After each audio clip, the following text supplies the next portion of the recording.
Hi hello happy Sunday. പിന്നെ അത് മാത്രമല്ല അല്ലേ, ഇന്ന് മദേഴ്സ് ഡേ ആണ്. സോ എന്നെ പോലെയുള്ള അല്ലെങ്കിൽ നമ്മളെ പ്രസവിച്ച് ഇത്രയും വലുതാക്കിയ ലോകത്തിലെ എല്ലാ മദേഴ്സിനും ഹാപ്പി മദേഴ്സ് ഡേ. അപ്പം ഇന്ന് സൺഡേ ആകുമ്പോൾ നമുക്ക് ഓട്ടോമാറ്റിക്കലി അറിയാമല്ലോ, നമുക്ക് എന്തെങ്കിലും നോൺ വെജ് ഒക്കെ ഉണ്ടാക്കുന്ന ദിവസമായിരിക്കും. അപ്പോൾ അതുകൊണ്ട് തന്നെ ഇന്ന് ബീഫ് മേടിച്ചു. അപ്പോൾ ബീഫ് മേടിച്ചപ്പോഴത്തേക്ക് എന്തുണ്ടാക്കും എന്നുള്ള ഇങ്ങനെ ആലോചിച്ചിരിക്കുമ്പോഴാണ്, കറി വെച്ച് കഴിഞ്ഞാൽ ഇവിടെ കുട്ടികൾക്കായാലും ഓവർ നമുക്ക് കൊടുക്കാൻ പറ്റില്ല, അവർക്ക് വലിയ താല്പര്യമില്ല. സോ ഡ്രൈ ഫ്രൈയോ BDF ഒക്കെ ഉണ്ടാക്കി കഴിഞ്ഞാൽ അവരത് കഴിച്ചോളും. അപ്പോൾ വിചാരിച്ചു എന്നാൽ പിന്നെ നമുക്ക് അത് ഉണ്ടാക്കാം. അപ്പോൾ BDFിൽ വലിയ എക്സ്പേർട്ടൊന്നുമല്ല, എന്നാലും കുക്കിംഗ് അത്യാവശ്യം മോശമല്ലാത്ത രീതിക്ക് ഉണ്ടാക്കാൻ അറിയാം എന്നുള്ളതാണ് എൻ്റെ ഒരു വിശ്വാസം. പിന്നെ പറയണ്ടല്ലോ, വീടൊക്കെ മെസ്സി ആയിട്ട് കിടക്കുവാണ്. ഡെയിലി നമ്മൾ ക്ലീൻ ചെയ്യും, വീണ്ടും അതൊക്കെ സ്കൂൾ കൂട്ടി ഇരിക്കുമല്ലേ, അപ്പം രണ്ടും കൂടെ വീടൊക്കെ അലമ്പാക്കിയിടും. പിന്നെ അവർ എടുത്തൊക്കെ വെക്കും, എന്നിരുന്നാൽ പോലും നമ്മളുടെ കൈ അതിലേക്ക് തന്നെ എത്തണം. ആദ്യത്തെ ഒരാളിവിടെ ഇരിക്കുന്നുണ്ട്. ക്ലാസ്സൊക്കെ തുറക്കാൻ പോണില്ലേ? എന്താണ് പ്ലാനൊക്കെ? എന്താണ്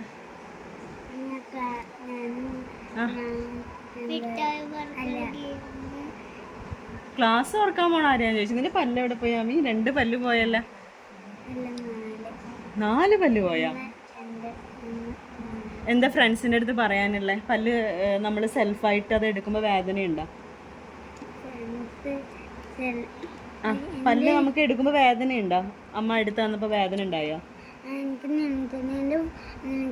എൻ്റെ ഫോൺ നമ്പർ ഉണ്ടെങ്കിൽ നന്നായിരുന്നു.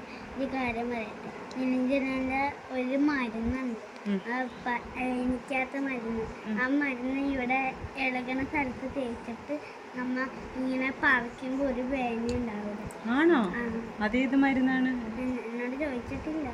നിരഞ്ജന കാണുന്നുണ്ടെങ്കിൽ ആ മരുന്നൊന്ന് പറഞ്ഞു കൊടുക്കണം കേട്ടോ. ഏതെണ്ണം എന്താണ് അതേത് മരുന്ന് തേച്ചാൽ വേദന ഉണ്ടാവില്ല ഏതെള് പറയുന്നത്. പൊടു എന്താ പറയാനല്ലേ? ഇന്ന് സൺഡേ ഒക്കെ അല്ലേ? പൊടുന് എന്താ ഇഷ്ടം? ബീഫാണോ ചിക്കനാണോ? എന്താ ഇഷ്ടം? ബീഫാണ്. ബീഫിൻ്റെ ആളാണ്. ആമിക്കോ? ഞണ്ട്. അപ്പം ഇന്ന് നമ്മളിവിടെ ബീഫാണ് മേടിച്ചിരിക്കുന്നത്. അപ്പോൾ ബീഫ് വെച്ച് നമുക്കൊരു ബീഫ് ഫ്രൈ ഉണ്ടാക്കാം, അല്ലെങ്കിൽ ഒരു BDF. ആ ശരി ശരി ശരി. ഫുൾ ടൈം TV ആണ്, പഠിക്കൊന്നും വേണ്ട. ബുക്സൊക്കെ മേടിച്ച് വെച്ചിട്ടുണ്ട് ഇവിടെ, പക്ഷേ പഠിക്കാനൊന്നും തുടങ്ങിയിട്ടൊന്നുമില്ല. ഇനിയിപ്പം കുറച്ച് ദിവസം കൂടിയല്ലേ ഉള്ളൂ. അപ്പം നമുക്ക് എന്തായാലും ഇനിയിപ്പം ഞാൻ പറയണ്ടോ? അപ്പോൾ ഞാൻ അടുത്ത വീഡിയോക്ക് ഒരു ഓരോ ഷേക്ക് ഉണ്ടാക്കാണ്. അതിൽ ഐസ്ക്രീമാണ് ഒരു സ്റ്റിക്ക്. അതായത് സ്റ്റിക്ക് ഞാൻ എടുത്ത് വെച്ചതായിരുന്നു. അപ്പം ഒരെണ്ണം ഒരാളെടുത്തത്. അതായത് അവൾക്ക് ഓറിയോ ഷേക്ക് ഉണ്ടാക്കണം. അപ്പം അതിന് വേണ്ടി ഓറിയോ മേടിച്ച് വെച്ചിട്ടുണ്ട്. ഓറിയോ ഐസ്ക്രീം ഉണ്ടാക്കണം.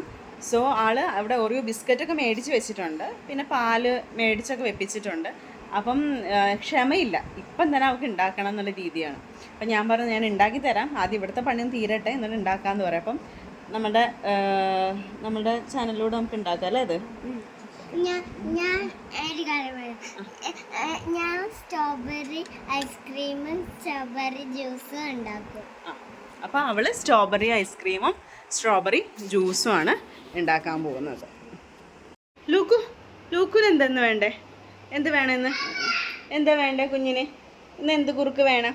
ഇന്ന് എന്ത് കുറുക്ക് വേണം നിനക്ക്? പറ. എന്ത് കുറുക്ക് വേണം? എന്ത് കുറുക്ക വേണ്ടേ? ഇന്ന് എന്ത് കുറുക്ക് വേണം? എന്ത് കുക്ക് വേണം നിനക്ക്? അങ്ങനത്തെ കുക്ക് മതിയോ? ആ കുക്ക് മതിയോ? Okay, ready.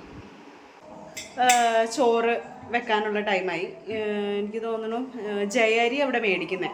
അപ്പം പലതരത്തിലുള്ള ജയ ഉണ്ടല്ലോ. ഈ പ്രാവശ്യം സപ്ലൈക്കൊന്ന് മേടിച്ചത് പെട്ടെന്ന് വേകുന്നുണ്ട്. അപ്പം കുക്കറിലിടുന്നില്ല, സാധാരണ ചോറ് വെക്കുന്ന കലത്തിൽ തന്നെ ചോറ് വെക്കാമെന്ന് വിചാരിച്ചു.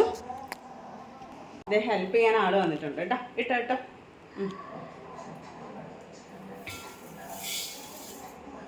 Thank you. അരിയൊക്കെ നന്നായിട്ട് കഴുകി നമുക്ക് വെക്കാം. അപ്പം ഗ്യാസ് ഇങ്ങനെ ഒരു പണി തന്നിരിക്കുന്നതുകൊണ്ട് നമുക്ക് ഇവിടെ വെച്ച് കുക്ക് ചെയ്യാൻ പറ്റില്ല, വർക്ക് ഏരിയയിൽ വെച്ച് കുക്ക് ചെയ്യാനായിട്ട് പറ്റുള്ളൂ.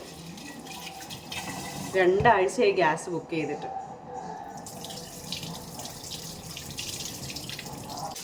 എനിക്ക് തോന്നുന്നു ഇപ്പോൾ എല്ലാവർക്കും അല്ലേ ഒരാഴ്ചയിൽ കൂടുതൽ ഒക്കെ ടൈം പിടിക്കുന്നുണ്ട്.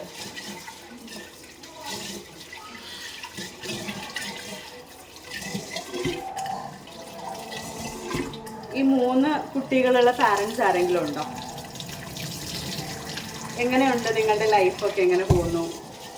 ഇവിടെ നല്ല രസമൊക്കെയാണ്, പക്ഷെ എന്താ പറയുക, നമുക്കൊരു റെസ്റ്റ് ചെയ്യാനുള്ളൊരു ടൈം കിട്ടില്ല എന്നുള്ളൂ.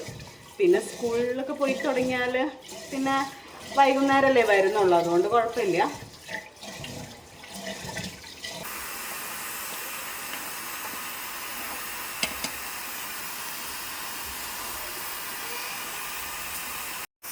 അപ്പം നമ്മൾ ഫസ്റ്റ് ചെയ്യുന്ന കുറച്ച് ഇത് പറഞ്ഞേ തുറക്കുന്നുണ്ട്, PDF ഉണ്ടാക്കുന്നുണ്ട്. പിന്നെ വലിയ പയർ താളിച്ചെടുക്കാമെന്ന് വിചാരിച്ചു. പിന്നെ ഒരു പിക്കിൾ, ഇതാണ് ഇന്നത്തെ സ്പെഷ്യലായിട്ട് ഞാൻ ഉണ്ടാക്കുന്നത്. അപ്പം വൻപയർ റെഡി ആയിട്ടുണ്ട്. ഈ ബീഫ് ഒന്ന് വെന്ത് കഴിഞ്ഞാൽ നമുക്കത് മുറിച്ച് അതിലോട്ടേക്ക് വേണ്ട മസാലാസൊക്കെ ഇട്ടിട്ട് നമുക്ക് വറുത്തെടുക്കാം. അപ്പോൾ ഫുഡൊക്കെ റെഡിയായി, ഞങ്ങൾ ഫുഡ് കഴിക്കാൻ പോവുകയാണ്. സോ എല്ലാവർക്കും വീണ്ടും ഒരു ഹാപ്പി സൺഡേ. എന്താ ബീഫ് ഇഷ്ടമായോ? സ്പൈസി ആയിരുന്നോ? ഓക്കെ ഓക്കെ, നമുക്ക് നെക്സ്റ്റ് ടൈം സ്പൈസിനെസ് ഇത്തിരി കുറയ്ക്കാം കേട്ടോ. ഓക്കെ, അപ്പം മറ്റൊരു വീഡിയോ പിന്നെ കാണാം. Take care, by.